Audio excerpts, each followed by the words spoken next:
Greetings from Snake Mountain Boat Works on Tuesday, November 26, 2024. It's almost Turkey Day. Oh, I can't wait. Stuffing is my favorite. I just die for it. Today I want to introduce you to a restoration preservation project that has just come into the shop. She is a 1964 17-foot Century Resorter. And I want to do a walk around, point out some of the issues. She's going to be quite a challenge, but she's going to be magnificent when we finish. So let's start up here on port. And I indicated places where we've got some real issues by the green tape. Here's one. This, I'm not quite sure what's going on here because this is the edge of a board. It's got a chamfer cut into it, but as you can see, the stem is basically gone. So we will be replacing most of the stem. We might be able to save it up here, but then we get up here and you can see that we've got some real issues. The covering boards no longer meet. Everything's been pushed out here. We've got lots of rot in here. So if I wanted to take a broad sweep, once we install her 5200 bottom, and we'll explain how we're going to do that momentarily,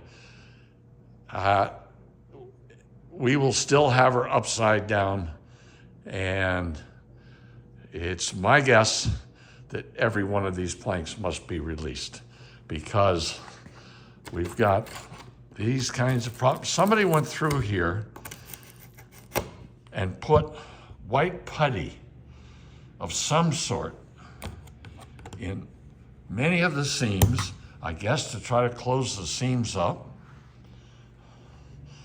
but it didn't work. And as we continue looking at the covering board, we can see that it no longer meets the first plank, and the first plank is rotted right there. Here we've got, there's a fair amount of rot. So my guess is we're going to end up not only eventually, once we get the sides under control, I think it'll be time to work on the framing underneath the covering boards. Most of the foredeck is in decent shape, and something very interesting, as you know, these are not individual planks. The planks are about this wide, and these seams are in between the edges are strictly decorative. Well, what Century did every place there was an actual seam, two boards butting one another, was to run a batten along the seam. That's really smart. I've not seen that done in quite this way in other boats. The problem though is all those battens float, so they're really not adding any stiffness to this foredeck. But I mean, it looks awful now. Once we strip it, we'll have a better sense of what we can save and what we can't. We know for sure we've got some major replacement to do here. Now, as I walk down the port hull side, you can see that every single butt joint has failed. Water's gotten beneath the finish and behind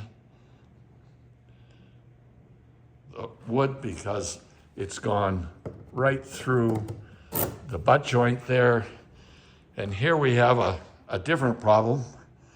I guess somebody at some point decided that maybe the boat was crashed, and so this is a replacement plank, but they failed to close the seam. We'll see that on the other side too. The chine planks on both sides are just shot, and I'm hoping that we find a good chine frame plank beneath them, but I'm not so sure. If we get to the aft deck, we have similar issues. This is a real seam, but it's been open for a long, long time, and this plank clearly must be replaced. And here you can really see the planks. This is a plank. These are two decorative seam channels. Plank, decorative, plank, decorative, and interestingly decorative on the aft port corner. The transom, save for the bottom board, which will have to be replaced. It's rotted all along the edges. It's rotted on the ends. And now we're over to starboard, and we can see here that we've got the ends of these planks are in fact at least suspect. If I get down here, it's beyond suspect. This is the bottom plank. This is partly why it must be replaced. And here you can see where the artful filler of white caulk, we'll call him the artful caulker, even tried to close up failed butt joints. These should be absolutely tight. They shouldn't be open a 1/16 of an inch like that. This seam, this is the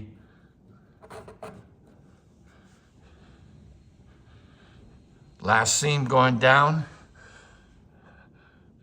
I'm trying to figure out, oh, this is a bottom piece. So we've got an open seam here as well. I wouldn't be surprised if that was replaced at some point. Another open butt joint. Totally failed planks, so this plank and this plank for certain must be replaced at full length. And then on starboard, we come up to a real challenge. It looks like the covering boards, there's so much rot down in here that there's nothing to secure the covering board down to. I don't care how long your screw is, there's nothing there. So, and this is going to be quite a challenge, particularly this one. Mahogany planks don't come curved, so we will end up having to use a plank that is at least starting from this edge out to here wide, well over a foot, maybe about 14 inches, to be able to cut these arcs. But this covering board, it's split through and through. It's rotted on the ends there. It's hard to tell until we get it off, but here's one of the floating battens. That doesn't add much support, and that one's pretty rotted. And look at this one. Oops, that was an oops. I guess that one needs to be replaced. So in short, on the exterior, she will receive a new 5200 bottom.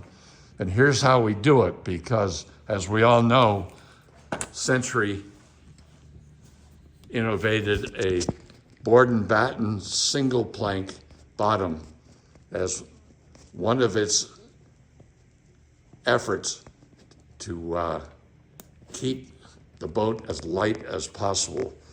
And that's why most centuries are also known as leaker boats.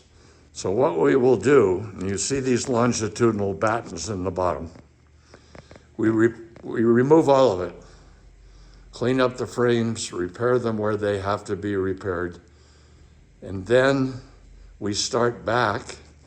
We lay new battens in, and then sheathe the outside of the bottom with 4mm Meranti Aquatech plywood, very thin. And then we plane the exterior planks down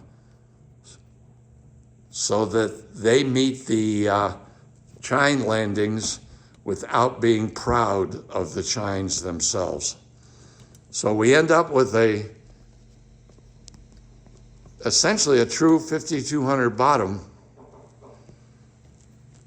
but rather than using a 6 or 9mm inner skin and cutting it in strips so that you get the zebra pattern back here that we would see in a Chris Craft or a Shepherd or